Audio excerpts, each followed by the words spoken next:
Apriyani, petugas promosi kesehatan di Puskesmas Kelapa Kampit. Seperti biasa, kita akan memulai acara kita hari ini, yaitu Warkop, waktu, ruang khusus dan opini. Hari ini, alhamdulillah kami dari Puskesmas Kelapa Kampit kedatangan 3 narasumber yang hebat-hebat di Kecamatan Kelapa Kampit ya. Hari ini kita akan membahas tentang pernikahan dini. Nah, apa itu pernikahan dini? Nanti ya kita akan bahas lebih lanjut dengan narasumber kita hari ini. Nah, pertama-tama kita akan sama-sama bilang slogan warkop kita ya. Oke, semuanya 1, 2, 3. Warkop, waktu, ruang khusus, beropini. Oke, mungkin sekali lagi. Kayaknya kita kompak ini. Oke, kita mulai sekali lagi. 1, 2, 3. Warkop, waktu, ruang khusus, beropini. Oke, terima kasih. Gimana masyarakat Kecamatan Kelapa Kampit hari ini? Walaupun cuaca kita agak mendung-mendung, semoga selalu dalam keadaan sehat walafiat ya, tanpa kekurangan satu apapun. Jangan lupa jaga kesehatan, jaga imunitas kita karena ya sampai saat ini pun pandemi COVID-19 kita belum dicabut ya statusnya. Paling kita cuman dibolehkan untuk tidak memakai masker di luar ruangan, tapi untuk antisipasi kita harus tetap menggunakan masker ya biar supaya kita selalu sehat. Oke. Hari ini kami ada kedatangan 3 tamu narasumber kita dari Kecamatan Kelapa Kampit. Yang pertama, Bapak Kepala KUA Kecamatan Kelapa Kampit, Bapak Raden Muhammad Ismail, SAG. Selamat datang Pak. Selamat bergabung di warkop kita Pak ya. Mungkin kalau misalnya di luar warkop kita di ruang kopi. Hari ini tapi kita di dalam ruangan buat beropini ya Bapak-bapak Ibu-ibu semua. Terus selanjutnya ada Ibu Herawati AMDK PKB Kecamatan Kelapa Kampit. Selamat datang Ibu. Selamat datang, selamat pagi. Oke. Selanjutnya ada Bapak Izar Fahrozi Prima Saputra yaitu PLKB Kecamatan Kelapa Kampit. Selamat datang Pak. Oke. Hari ini tadi saya sudah sampaikan tema kita hari ini adalah pernikahan dini ya semuanya. Jadi mungkin untuk mempersingkat waktu dikarenakan kami nanti narasumber akan ada kegiatan lebih lanjut, kita mulai aja ya pembahasannya. Pernikahan dini, apa sih itu pernikahan dini? Mungkin kita mulai dari Bapak Ismail dulu ya Pak ya. Bagaimana sih Pak pencegahan pernikahan dini menurut dari pihak KUA Pak? Silakan Pak. Silakan Bapak. Baiklah, Ibu Apriyani sebagai acara yang Iya. jawab. Jadi kalau dalam konteks agama, proses pernikahan itu ketika mereka menikah di bawah usia 19 tahun. Oke. Usia yang dipahami. Soal pasal 7 nomor 16 tahun 2019 yang terbaru yang mereka undang-undang yang lama. Iya. Jadi ketika mereka berusia di bawah itu jadi Pernikahan dini. dan mereka butuh namanya rekomendasi sidang dari unit agama. Iya. Nah, jadi Seperti itu Pak.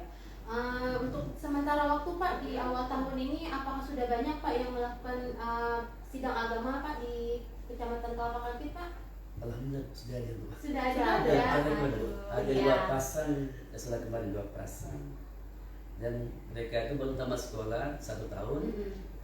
Mereka sudah pintar sudah Iya. di sekolah bagus. Setelah sekolah mereka bermain. Iya. Masih proses kan. Setidaknya dia menamatkan dulu sekolahnya Pak ya. Tapi walaupun seperti itu sebisa mungkin ya teman-teman semuanya masyarakat Kecamatan Kelapa Kampit khususnya anak-anak remaja kita jangan lakukan pernikahan dini ya. Nah terus kalau misalnya dari segi agamanya Pak, kalau pernikahan dini kayak misalnya sudah hamil dulu, apakah misalnya anaknya itu nanti sah gitu Pak kalau dinikahkan misalnya posisinya ibunya sudah hamil atau gimana Pak? Dalam konteks agama tetap Bu, kita kan gini, kita kan tidak bisa terlepas dari agama sama dengan Iya. Jadi kalau kondisi agama tetap kita lihat secara hukum. Kalau Imam Syafi'i itu mengatakan tetap dua laki. Tapi ada yang mengatakan yang lebih lain, maksudnya di usia sampai ketika baru 1 bulan bukan belum ada usia penuh. Iya. Ya, itu boleh orang tua menikahkan. Tapi yang paling aman kita ambil nikah selagi mereka nikahnya bukan dalam hal yang wajar, tetap jaga perzinahan. Ya. Itu yang paling aman tuh, yang paling aman. Oke. Terus kalau untuk aspek pemerintahan, ketika mereka sudah ada buku nikah, selesai. Sudah sah, Cuma ya. kan dicek, nantinya dicek dari tanggal pernikahan sama usia anak, kelihatan ini sudah berisi atau memang nikahnya pas dengan Usianya. usianya. Itu aja dicek. Oke. Nah, mungkin kalau untuk misalnya pencegahan pernikahan ini kita ada yang namanya kelas catin ya Pak ya. Nah, di kelas catin seperti apa sih Pak program kelas catin kalau untuk dari KUA Pak? Kita mengacu pada PMA agama kemarin tahun 2017 nomor 373 tentang bibit dan mekanisme bimbing ya. Kita menjalankan, tetapi itulah sifatnya kita kan terbatas tidak seperti yang lain, jadi sehingga kita memang agak sendat. Tetapi itu tetap diwajibkan bagi kami sebagai untuk melaksanakan bimbing dengan kondisi dan keadaan seadanya. Makanya untungnya ada dari pihak Puskesmas yang bisa mengcover dan kita ketolongan Kita dan berkolaborasi ya Pak ya. berkolaborasi. Jadi memang penting Bu. Kalau masalah sifatnya untuk umat itu tidak bisa sendiri, secanggih, sehebat orang kalau sendiri tidak bisa, tetap akan keluaran dan keteteran. Terima kasih pada Puskesmas telah mensupport dan memang program kita semua ya, Iya, nasional. semua memang Pak. Baik itu sebenarnya kalau ya namanya untuk masyarakat ya, untuk di bidang kesehatan kita memulai yang namanya program itu dari malah dari anak-anak dari usia kandungan ya sampai orang tua. Tetap harus kita cover semuanya. Nah, baik itu anak-anak maupun orang tua. Nah, kira-kira fungsi kelas catin itu seperti apa sih Pak?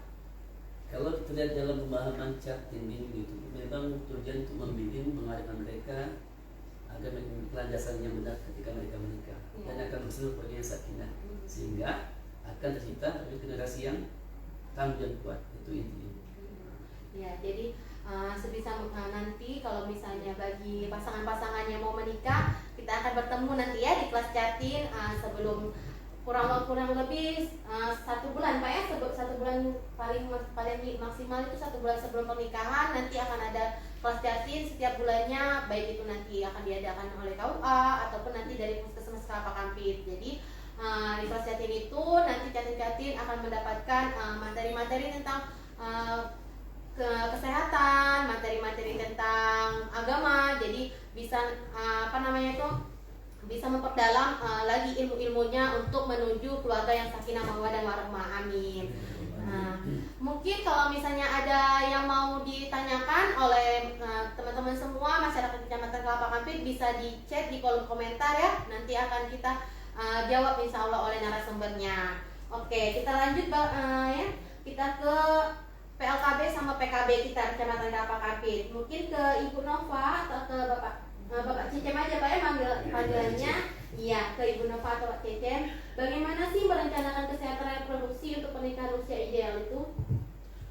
Baik, terima kasih pertanyaannya. Selamat pagi yang nonton Warkop ya. Ini kita live Instagram ya. Iya, Instagram. Oke, Instagram selamat pagi, salam sehat semuanya.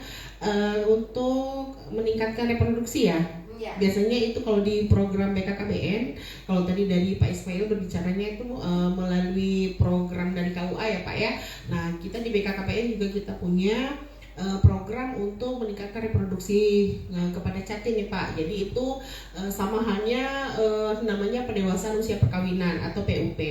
Nah itu di pendewasaan usia perkawinan di remaja biasanya kita masuknya ke program genre, terus ke bina keluarga remaja. Nah terus habis gitu nanti di PIK-R jalur masyarakat dan jalur sekolah seperti itu. Karena kalau di BKKBN kalau tadi Pak KUA usia pernikahannya itu punya sesuai dengan undang-undang ya Pak ya, jadi 19 tahun ya Pak ya, 19 tahun. Kalau di BKKBN justru kalau perempuannya itu 21 tahun. Pendewasaan usia perkawinannya kalau laki-laki itu di 24 tahun. Kenapa dibatasi usia 21 tahun dan 24 tahun? Karena dianggap pada usia 21 tahun itu kematangan reproduksi pada wanita itu sudah siap. Jadi secara kesehatan organ-organ reproduksinya, secara mental si perempuan tadi Pak di usia 21 tahun itu sudah siap menjadi seorang ibu. Dipersiapkan secara fisiknya. Nah, kenapa harus laki-laki di pendewasaan usia perkawinannya itu di usia 24 tahun itu dikarenakan karena 24 tahun itu seorang laki-laki kalau emang dia masih sekolah berarti 24 tahun dia sudah selesai kuliah ya Pak ya, sudah mengecam pendidikan yang memang setinggi-tingginya lah, S1 biasanya seperti itu di usia 24 tahun. Terus juga secara emosional, secara psikis, psikologis seorang laki-laki itu akan lebih tangguh tuh Pak di usia 24 tahun. Nah, pertanyaannya kalau misalkan lebih dari 24 tahun apakah boleh?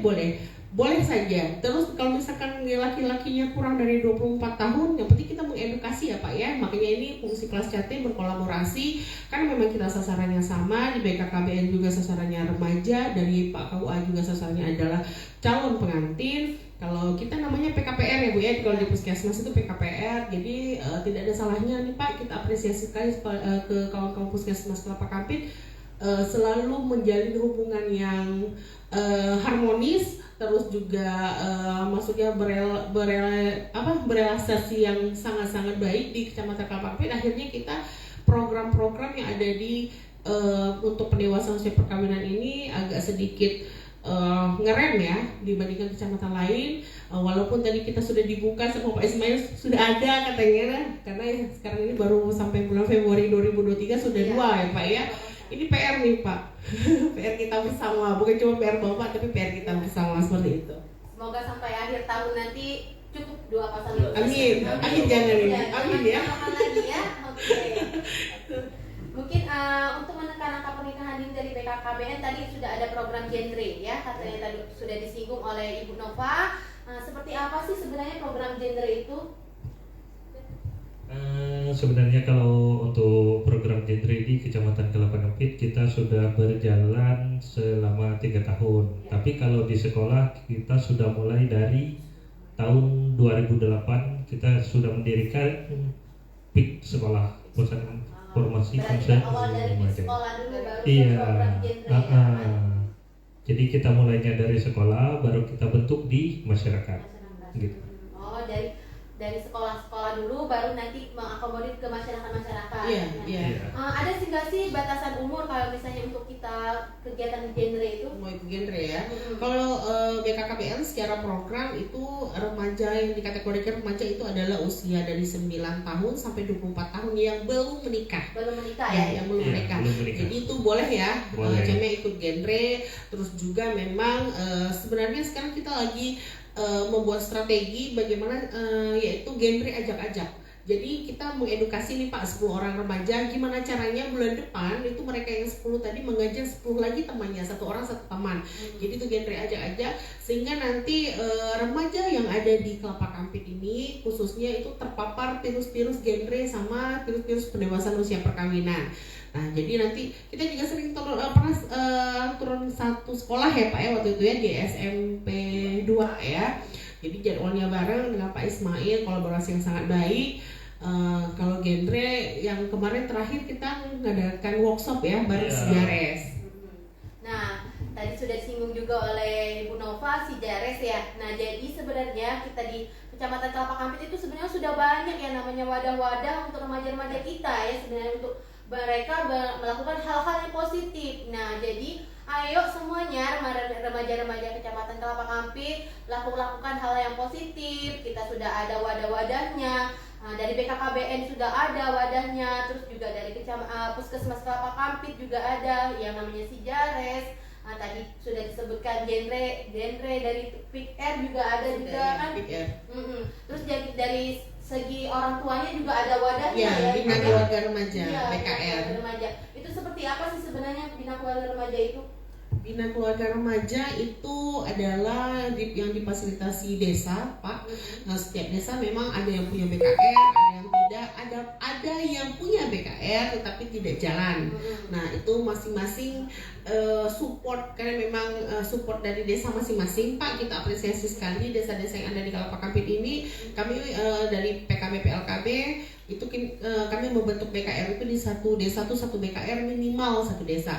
Jadi itu kegiatannya adalah kita mengedukasi keluarga yang memiliki remaja. Banyak yang hal-hal yang terjadi Pak sekarang ini memang materi-materi yang diberikan kepada keluarga itu biasanya itu komunikasi antara orang tua dan remaja seperti itu. Salah satunya itu adalah komunikasi, karena banyak Pak kebiasaan orang kita ini Pak, kalau misalkan anak masih balita dia full untuk pola asuh ya Pak ya, ini tidak boleh gini, diajarkan ini seperti ini, tetapi nanti pada saat anak sudah beranjak remaja itu agak susah Pak. Nah kadang anak itu lebih nyaman dengan teman. Nah inilah yang nanti akan dibangun, biasanya itu 8 fungsi keluarga ya Cem. Iya, dari 8 fungsi keluarga itu kita lihat bagaimana di dalam kegiatan BKR mereka menerapkannya. Mungkin kalau agama hampir 100%, tapi bagaimana dengan fungsi-fungsi lainnya seperti kasih sayang, perlindungan, keamanan, ekonomi, nah seperti itu. Kadang-kadang remaja mencari kenyamanan itu pada temannya, bukan pada orang tuanya. Nah seperti itu. Takut salah nyaman ya. Iya. Itu yang berbahaya ya Pak Itu ya. yang berbahaya sekarang itu karena salah nyamannya. Iya, takutnya gitu. Oke, mungkin kita sebenarnya sebagai orang tua juga harus jangan meremehkan yang namanya komunikasi kepada anaknya. Iya, komunikasi. Intinya itu komunikasi kita sama anaknya. Bagaimana kita berkomunikasi ke anaknya, bisa atau tidak kita merangkul anak-anak remaja kita ini.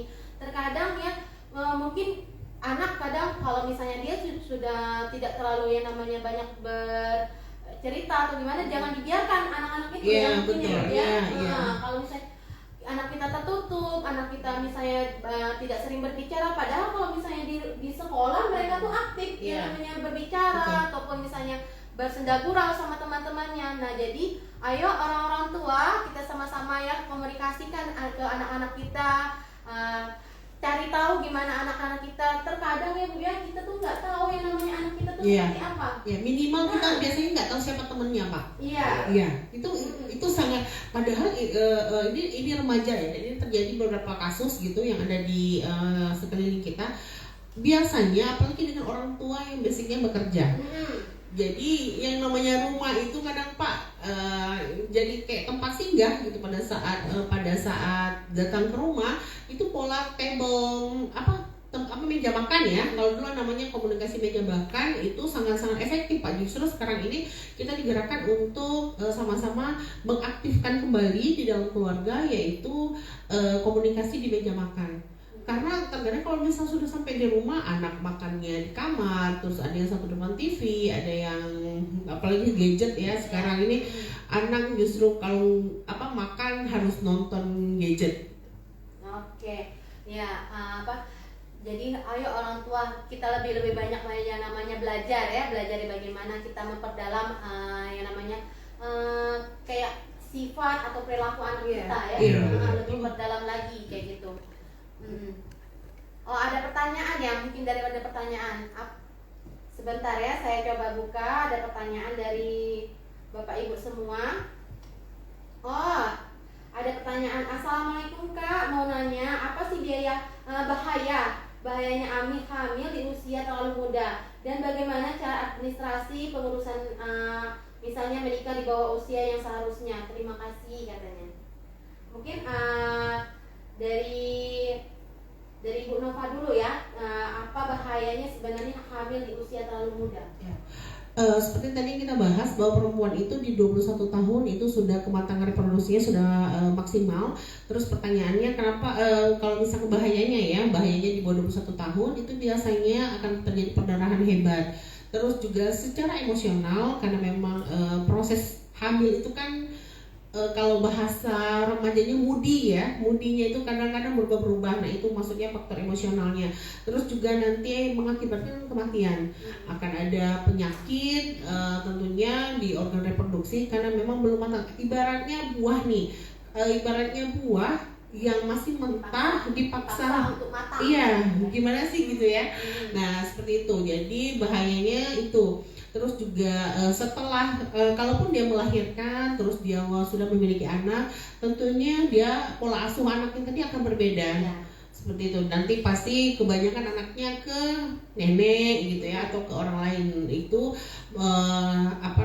untuk efek panjangnya, jangka panjangnya, takutnya nanti yang anak tadi fungsi keluarga dari kasih sayang yang tadi tidak didapatkan. Didapatkan ya. Memang kebanyakan sih biaya. Satunya itu dia biaya ya. Iya. Nah, ini biaya nih, biaya melahirkan anak ya.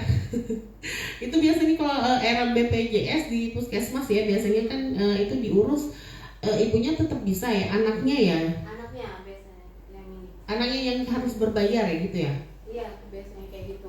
Terus memang banyak kendala ya, banyak faktor ya. Banyak Akhirnya sekali, ya. ujung-ujungnya rentetannya banyak yang seharusnya satu masalah ditambah lagi masalah lagi. Ya mungkin itu dia sebenarnya tergantung dari remajanya kita ya, kita coba bergaul secara positif. Jangan mau yang namanya terbawa ke hal-hal yang negatif. Mungkin tadi ada tambahan lagi pertanyaannya, bagaimana Pak secara administrasi pengurusan menikah di usia Administrasinya, Pak. Administrasinya nih Pak ditanya. Intinya tuh berbayar atau tidak ya Pak ya. Silakan Pak. Kalau untuk bayar sih enggak bayar. Iya. Cuman dia kan kami tolak kan ke desa, lantas dia selalu ya, ke desa lantas baru ke puskesmas, Iya. nanti tengah hamil nanti, atau dokter yang spesialis Iya. sekian bulan, baru ke gawat mentolak, mencatatkan nikah di bawah usia tapi sudah hamil, baru ke pengadilan.